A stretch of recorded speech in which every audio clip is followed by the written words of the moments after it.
Today's talk is put the spirit back in, or put the spirit into your spirituality. Because we can do this by rote, but we need that life-giving spirit, that active presence of spirit. Now I looked up different spirit, what it is, what it means, and everything. And the very first thing that came up on Google was the seven spirits. And I thought, oh, what's that? And here is what it is: vodka, gin, whiskey, rum, tequila, and bitters. That's the first thing that came up was spirit. Thank you, God. And then it said the term spirit in reference to alcohol stems from Middle Eastern alchemy. These alchemists were more concerned with medical elixirs than with transmuting lead into gold.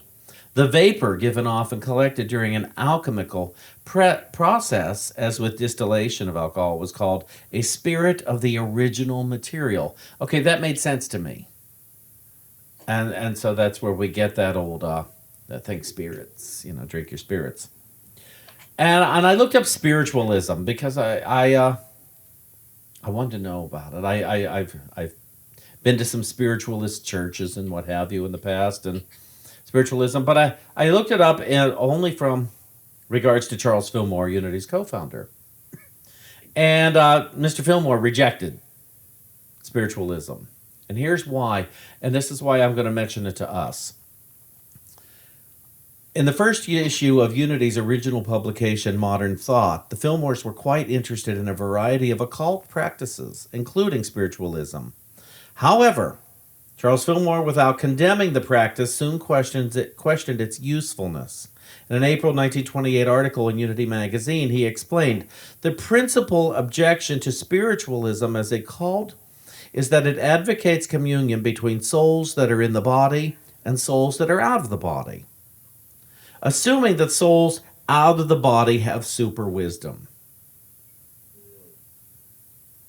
That's why. Those souls that are out of the body do not know any more than they did when they were in the body. Consequently, they are unsafe guides. Dying does not change the mind, it simply changes the form of environment from the physical into the psychical. I don't need more than that for that. Let's talk about that for a moment. Because we, I'll say magicalize. I'm not sure if that's a word or not. It just came to me. But we magicalize going to mediums, talking to our relatives and what have you who have gone beyond, as if they now know something.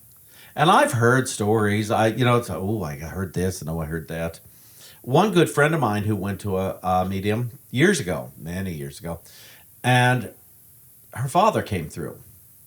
And she believed it was her father because he knew about a doll he had given her when she was 7, and he knew where it was. He knew where she had kept it. She discovered also that he was the same racist that he had ever been. He was just as limited in his thinking about her and their friends and what have you as he had ever been when he was in a body. And I found that interesting. I thought you let all that go. And apparently not. And Eric Butterworth said about spiritualism that sure, we can talk to those who have gone on, but why would we? Why not let them move on in their journey rather than holding them here to keep dealing with our worldly concerns? I've been to more than one medium in my life, and somehow while I'm in the process, it's exciting. And when I leave, I'm always more disappointed than when I walked in the door. Because here's the thing. Ooh, I talked to the dead. Now what? They didn't give me winning lottery numbers. They didn't tell me one thing really that I didn't already know. They just heightened my ego is what they did. They made me feel special. But they didn't advance my spirituality. And so I always walked out the door thinking, and now what? So it seems to me in our spiritual practice, we need to do what will heighten our spirituality, what will further enhance our knowing rather than trying to get their knowing, which it turns out they don't have a lot of. That's why we had a problem with a lot of them when they were here. And now we're trying to continue the problem with only one body instead of two. But to look at this, oh, okay, it's fun. It's a fun game. But we need to not look at certain of these things as if they will make us better people, as if they will make us more special. I think that, and if I need to be made more special by these people who have passed, it tells me I don't think I'm special. And that's what I need to deal with. Oh, I think I'm not very special. And so to continue to work on that, rather than trying to get something from outside of you to make you special, it's really got to, it's an inside job, as it were. Remember, put the spirit into spirituality rather than the earth into spirituality. And so to keep with our spiritual practice, and that's what it is. It's a practice. It's like a game. If you're an athlete, you practice it. You practice it. If you want to become a master chess player, you practice. Anything you want to become a master at, you must practice. And so you cannot become a master at anything based simply on the intellect. You will not do it by reading all the books and then sitting there. You must put it into practice. Any great salesperson became a great salesperson because they practiced it. They practiced different techniques of sales that worked for them rather than reading a book on how to sell stuff. When I wanted to do stand-up comedy, I bought books on stand-up comedy because it doesn't hurt to learn from other people.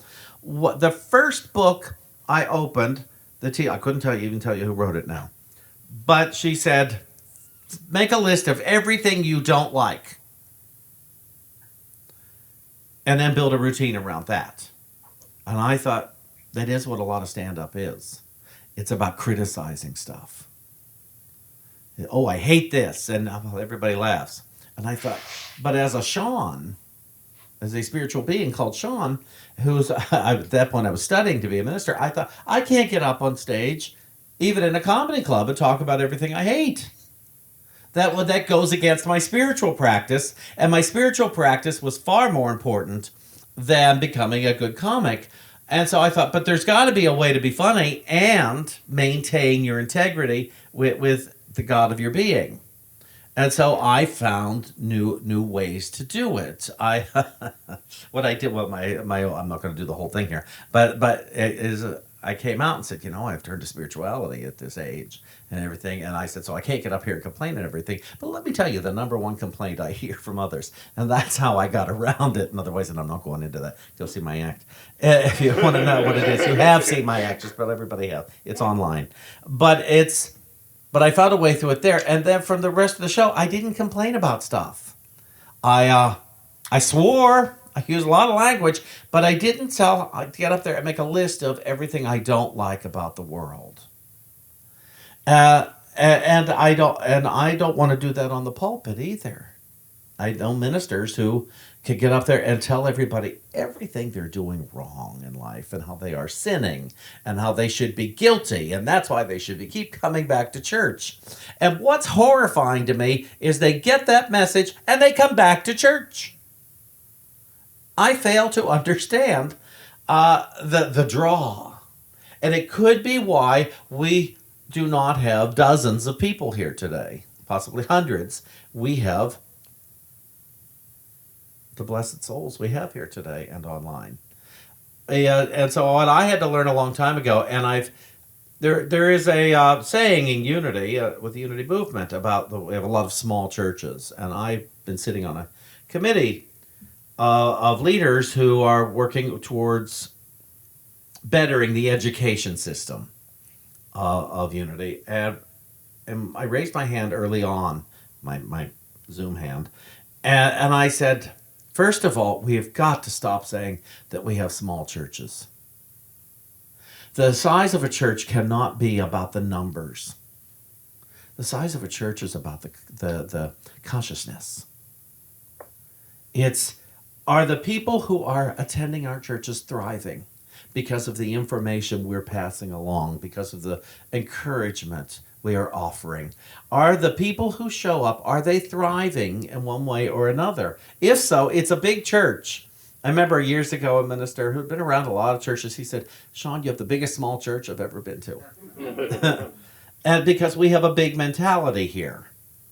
And so I've never judged how many people are in the seats.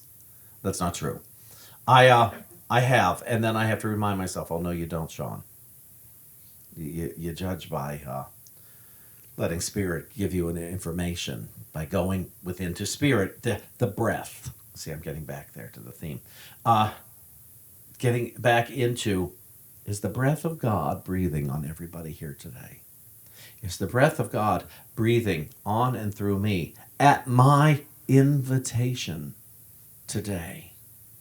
I'll ask you, is the breath of God breathing in and through and on you today because you have invited it to? And if you haven't invited it to, because a lot of us have gotten out of the habit of inviting Spirit into us and through us and as us and on us and all about us, today you're being reminded. First thing in the day, invite God, Spirit, to breathe on you, to influence you. Isn't that what they're called now on the internet? Influencers? Yeah, I just heard that term yesterday. And let Spirit, let Holy Spirit, let God, whatever you understand as that source of life, be your greatest influencer. Let that be what influences your thinking, your breathing, your choice of wardrobe, your choice of whatever. Let it remind you to brush your teeth. Let it remind you of how to brush your teeth. Let it remind you of everything. Let that be your accompaniment for the day. Your greatest influencer will be the breath of God, the voice of Spirit. Imagine that. How thrilling life can be when there is a continuous invitation to your source to influence how you think, how you speak, and how you hear each person speak. And let's face it, we all hear each other differently. Because how do I know this? Because I know I have been known to hear somebody say something and I've taken offense to it. And somebody else says, what did you hear them say? Because I didn't hear anything offensive. And it's like, are you kidding me? Did I just make up that it was offensive? Or are you just blind to how offensive they were? So I have to go back and say, wait a minute. Did I make up their motive? Did I create a motive that didn't exist? Well, let me tell you. If I am living from the place of, as God is for me, nothing could be against me, then I'm always making it up if I think somebody is against me, aren't I? If I actually believe that as God is for me, nothing could be against me. Ever. Nothing and no one. No thing. Okay, so they're not against me. Well, I heard this, but it can't be that they are against me. So I need to go back and ask, what did you mean by that? Or I may have to go within and say, Spirit, what is the influence of those comments that I interpreted this way, but I know my interpretation cannot be true. I need a true interpretation. Because in my spirituality, I need to believe that I am loved. and that I am loved with an everlasting love. I need this. It is essential to my being to assume that I am loved with an everlasting love. Anybody? Anybody else that's essential to? Okay, then you're going to think things differently this week then, aren't you? When you look at your money, you're going to assume you are loved rather than judging numbers. When you look at your knees, you are going to assume, as God is for me, nothing could be against me, so my knees are not against me. When you look at your past, you're going to assume, oh, wait a minute, as God is for me, nothing could be against me, so my past could not be against me. It has to be for me. In our Wednesday night, The Power of Now class, which I still invite you all, anybody, everybody, we're reading to attend. We're reading it slowly, so it's not like, oh my gosh, I missed all this. But the point is, in the power of now, there is no power of then. David's been taking the class, and David's been healing from surgery and what have you. So David was in the class the other night, and when we finished the Zoom class, he and I sat down in the living room to talk. And there was no place in our conversation for anything from his or my past to bring us misery today. Not possible. Because right now there is only God. Right now there is life, there is love, there is intelligence, there is presence, there is power right now. And so when we finished our class, we were still in now. When I woke up on Thursday, I was still in now. And so I wasn't going to join anybody in the past. So in now, and then that afternoon, I took David to a couple of doctor's appointments. He was very grateful. And I didn't complain about anything because I was in the now. Traffic is only about a fear of the future. Do we hear that? Traffic is only about fear of the future if I'm upset about traffic. It's because I think I'm going to be in it forever. And it's going to ruin my life forever. But right now, I'm sitting in traffic. It has no inherent meaning. And some could say, well, it means I'm going to be late, but that's in the future. That's not right now. I'm not going to be late right now. Right now, I'm right on time. And so, we begin to change our life. And that's putting spirit into our spirituality. That's, that spirit. Oh, I'm here. I'm God being me. Life flows through me now. Love flows through me now. I may not recognize it, but it doesn't mean it's not here. And I've gotten through many a hard moment over the years, remembering, oh, God is here. I just don't recognize it. Lately, weird things are happening. I feel that somebody is trying to talk to me in one way or another. I'm finding dimes in the street. It tails up. I had to laugh yesterday. I couldn't find my phone. And that's unusual for me. And we have a new kitty, and I just simply said, Dudley, where's my phone? And I turned around, and there was my phone right in the middle of the bed. I don't understand. How could that have happened? Except I don't think Dudley, a little kitty, went and found my phone and pulled it up. But I asked, where's my phone? Well, there it is. Weird things like that. And yeah, I cannot hear say spiritualism that dead people are tossing me my phone or throwing me dimes. But I do believe in connection amongst all beings. That there is a connection and a communication amongst all beings. And it doesn't make any one of us special. Some people are really good at connecting with the invisible people. And others, they're not even good with connecting with the visible people.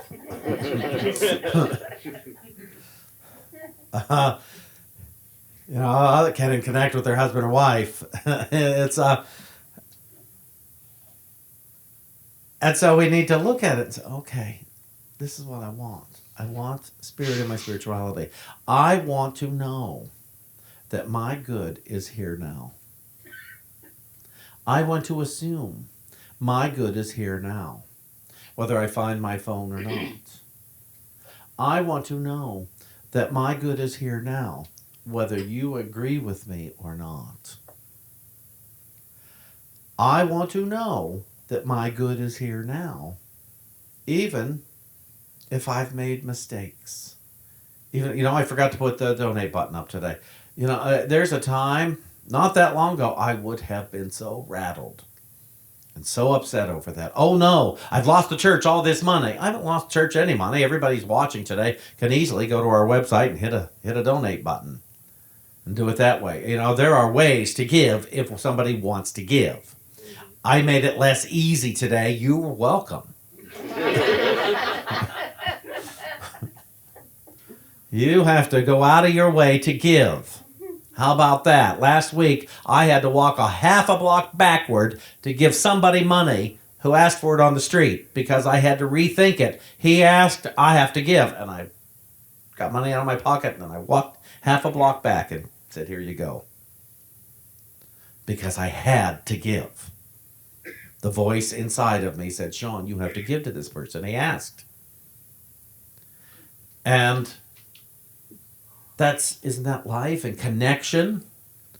We have to connect because we are connected. And so where does that voice come from? I call it spirit. It's not separate from me. It's the highest part of me that reminds me of the good that I am, the good that I can practice. See, I know some people who are just automatically generous. They don't have to think about it.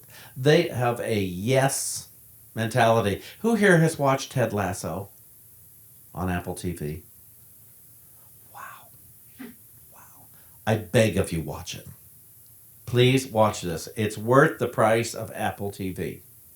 I haven't watched a show like this in such a long time that is as funny as it is and filled with light. Ted Lasso is a soccer coach from Kansas who was hired to, they call it football in England, but it's soccer, to coach them. And he is in constant non-resistance, no matter what anybody does to thwart him. He doesn't let it faze him because what they're doing is not about him. He's always coming forward in love. And you wouldn't expect this in this scenario. And the ways that he does it is so funny and so perplexing to the rest of the cast. And it's wonderful. And we've watched so many, I don't know if you call them dark or not. We just finished the first 17 seasons of Grey's Anatomy. Oh, that was rough, gang. I got to tell you, I was starting to worry about these people. I would dream about them. Oh man, halfway through the series, but once we committed, that was what we watched, and I missed the people a little bit. It's like, where's Meredith? Where's Grav? And Bailey, come talk to me. And so it's been about 2 weeks now. We've not been watching, and it's like. So I had to find some other things about it. Things that I like funny things, but I couldn't do anything dark. I needed light right now. And we found it. Something I don't mind watching just before bed. Because it will put me to sleep gently. And so I'm just going on and on here. Put the spirit into spirituality. Let me read just a little bit, I hope. Spirituality involves the recognition of a feeling or sense or belief that there is something greater than myself. And when it says myself, it doesn't mean Shawn. It means my egoic self. It means my worldly self that one only thinks about getting the world to be better and the people in the world to be better, so I don't have to be afraid of them. It means get me back into my spiritual self. When you heard me say the Christ in me is awake now, and what that means, my memory of God, my memory of good, my memory of life and love is awake now. My memory of my true self is awake now, and my memory of your true self is awake now. No matter what self you are displaying to me, I want my memory of your true self awake because my memory of my true self is awake. Think of it in that way. Okay, something more to being human than sensory experience, and that the greater whole of which we are part is cosmic or divine in nature. Spirituality means knowing that our lives have significance in a context beyond a mundane everyday existence at the level of biological needs that drive selfishness and aggression. It means knowing that we are a significant part of a purposeful unfolding of life in our universe. Spirituality involves exploring certain universal themes: love, compassion, altruism, wisdom, and truth. And then spirit. So this is the unity's definition. God as the moving force in the universe. Principle as the breath of life in all creation. The principle of life, creative intelligence, and life. We sometimes discover within ourselves a flow of thought that has been evolved independently of the reasoning process, and we are puzzled about its origin and its safety as a guide. In its beginnings, this seemingly strange source of knowledge is turned aside as a daydream. Again, it seems a distant voice, an echo of something that we have heard and forgotten. Once you give attention to this unusual and usually faint whispering of spirit in man, it is the development in man of a greater capacity to know him or herself and to understand the purpose of creation. When one concentrates all the faculties on truth, capital T, truth ideas, the conscious mind and superconscious mind blend. There is a descent of spiritual energies into soul and body. Then the faculties receive new power to express truth, and the body is renewed. So, let us put our faith into divine spiritual possibility. Let us release our faith from limitation. Let us release our faith from lack. Let us release our faith from what is not truth. Let us release our faith from the belief that the past is an honest guide. Let us release our faith that the future is missing something. Let us release our faith that our body is our master. Let us release our faith that our money is our master. Let us release our faith that our friends' opinions are our master. Let us release our faith that the world is our master. Let us increase our faith in life, truth, substance, wisdom, understanding, love. Let us welcome that voice that tells us we are good. Our neighbors are good, whether we like them or not. And it is our holy commandment to love God, to love ourselves, and to love our neighbors as ourselves. Let this become our driving voice as we go from here today. Let's listen to Kenneth remind us of something vital.